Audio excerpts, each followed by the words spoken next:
this one here. So obviously some things going on in Carson City that have not happened recently. Most notably there, obviously you have unified Republican control of all 6 statewide offices, both houses of the Nevada Legislature.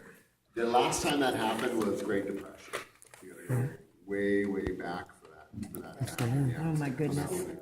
But there's also a couple of other things that come with that. And the first is obviously you have lots and lots of freshmen up there. And now because of term limits, even the veterans aren't really veterans. Right, so you look at, except for Marilyn Kirkpatrick, right, you see, I guess John Hammer's been there a while, but obviously Senator Roberson's now in his 3rd session up there. Aaron Ford's in his 2nd session up there. And more stunningly, I think, is that the fact that there is not one person running any of the committees who's ever been a committee chair. Wow. Kind of crazy, right? So you have all new people. And of course, the committees are what handle the bulk of the business, and they have a really big gatekeeping role, and that is if things that get referred to them and they don't want them to be heard, they don't get heard. And they can become a graveyard for bills. Now, there are some sort of tricks to get them resurrected, but generally, if it dies in committee, it dies, and you're not going to see it again for 2 more years out there. On that one, so as I said, you have a lot of new people there, new committee chairs, new leadership. In Marilyn Patrick obviously had been speaker, now she's minority leader there. But you also now effectively have almost 3 parties operating up there, particularly in the assembly, where you have the Democrats, the moderate Republicans, and then the Fiore camp on that one there. And this, of course, has been a lot of drama still going out, still ongoing there. You have recalls from Republican, the Chuck Musen crowd, trying to recall some folks how they might vote at the end of session on taxes.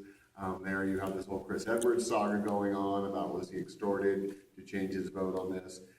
So you really kind of not a pretty start out there.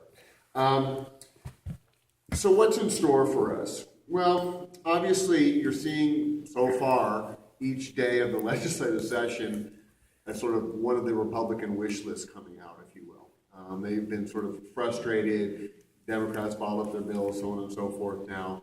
And so now we're starting to see this. And so on day 1, you had the surprise in the rules. Right? So what happens there is at the start of the session, each of the chambers passes their own set of rules on how they're going to proceed. And then you have a joint set of rules between the 2 houses there. And the Republican leaders inserted a redistricting provision into the rules. Now, traditionally, redistricting is done after the census is completed, so the census 2010, 2011, redistricting here. The Supreme Court in the last decade upheld a mid-census redistricting in Texas, so it is allowable for this, but it came, I think, sort of out of left field on this one here. And the chances of them actually doing this are pretty slim and none, but it provides the Republicans with more leverage against the Democrats here. And so this is Mike Roberson, I think, being sort of very savvy, learning his Tom DeLay lessons from his time working for Tom DeLay there on this one there. And the reason why I don't think it'll happen is because A, this is not enough time, and B, they would set themselves up a lawsuit because there's no good data right now. All the data the districts were built were fresh in 2011. You're not going to get new data until after the 2020 census there. But it just gives you a sense of the Republicans are realizing they have leverage and they want to do this. Even if they don't do it, there's always that sort of fear out there on that one. So that was on the first day there. And then, of course, we now have, on day 2, you had guns. Guns on campus, what everybody thinks will help the educational process on that one there. And then, of course, today you had the Secretary of State make her presentation to the Senate Leg Ops and Elections about how wonderful Nevada elections are run, but if there was a voter ID, I would support it. And I actually looked at the presentation because I was listening to the 119 hearing, and she says there's been one example of election fraud. It was, of course, a Republican trying to show the system's broken. They got caught doing that there. But what's interesting, she claims she's not going to push a bill on this, but if there was something out there, she would support it on this one there. on that one there. So that's obviously been something that you've seen, voting rights becoming a partisan issue across the country, and of course you guys know it's supposed to be neutral, but it never is. It affects, it makes it more difficult for the elderly to vote, minorities to vote, across the board, more Democratic leaning constituencies there. So you have that one there. And then, of course, today all the fireworks were in Senate Government Affairs Committee on SB 119. Anybody watch that hearing? I was there. Oh, you were here? Did you testify? Yeah. It's kind of interesting, right? Because you had a packed room up in Carson City, you had a packed room down in Grand Sawyer there, and whenever anybody would come up and opposing SB 119, go Kachiwa. You hear the cheers in the background, and you just press the button and mute it there. It's kind of interesting there. So SB 119 is, it does two things, but apparently you can't do one without the other, according to Republicans here. So the SB 119 is the bill that would roll over bond authority for the school districts. Right? So as we know, as Nevada's grown, particularly in the urban areas in Clark and Washoe, essentially have overcrowded schools. And the last time there was a bond proposal on the ballot, it failed miserably here. So you have this interesting situation where we're going to take this sort of authority away from the voters because we don't like the decisions they make, but that's the way it goes. But what the Republicans have now done is they put on a prevailing wage provision onto that bill. And what that would do would eliminate prevailing wage from any school project and university project, any building there on this one here. And, it was coming into session, seemed that there was sort of bipartisan support. We're going to roll these over. It actually came up in the fall when the Tesla special session came up. The Democrats had tried to get that in there. It didn't get on the agenda then. So this has been sort of percolating. And of course, a lot of it goes back to what happened in the last session when Washoe County School District wanted to be able to get more tax revenue for building and maintenance there. The Nevada Legislature, of course, don't ever want to pass a tax increase.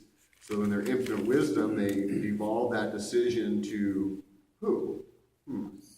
Not the Washoe County School District, because they would vote for it, but to the Washoe County Commission, who said no, and didn't even bring it up for a vote.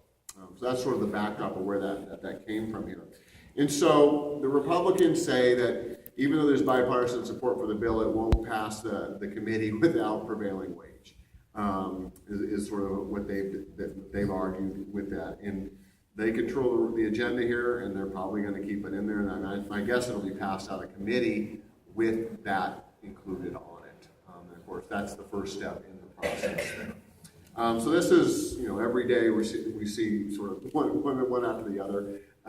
Fortunately, they'll probably be home on Saturday and Sunday, so we don't have to worry about that. So more generally, sort of what's the composition here? So you have, I think, some interesting dynamics there. Obviously, I'm sure most of you were watching the State of the State address, you probably had to wonder who's this man delivering this speech.